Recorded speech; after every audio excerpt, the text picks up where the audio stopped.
आजिर भिडर starting रे रहीगले मोर स्वामी आ तापर मु बाहर जाइली पूजा करने। प्रथम तो देउल परा हम तापर संध्यारे जाकि खुदुरुकुणी पूजा हम ना।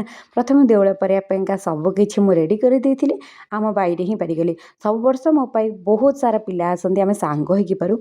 बर्ष मो मैरेज कर जाइए वर्ष कहीं आसिले से मुझे टिके दुखी आउ नॉर्मली आम एमती ही पूजा करूँ टिके भोग लगे लास्ट को आमर हल्दी पानीटा दि जाए। तापर से मुंडिया मारदेली आज पूजा सरीगला। तापर जोई महाशय आसछन्ती बोली मामा बहुत प्रकार खाइबा कर देथिले जोड़ा ब्रेकफास्ट रे बहुत यमी यमी थिला। जोई महाशय खाई कहले बहुत टेस्टी होइछि आ मु बा काहे की छाड़ी खाइबा देखले कोन छाड़ीबा कथा। तापर आज मामा हातर स्पेशल तरकारी हेछि जोटा कि मामा कर देछि। माँ हातर खाइबा काहाकु न भल लागे आ सेतबे मु बहुत खुशी। लंच रे मोर आज किछि एमती थिला। संध्या रे भाउजी ने आस्तिले पानीपुरी ए दादा पुत्रा बसिकी खाउछन्ती। मु कहिबारु मते कहले तम पाइंका आज पानीपुरी नाई किंतु तांकर दी जनकर जोड़ी देखिकी मु खुशी हो जाउछि। मु खाइबा बा कोन दरकार।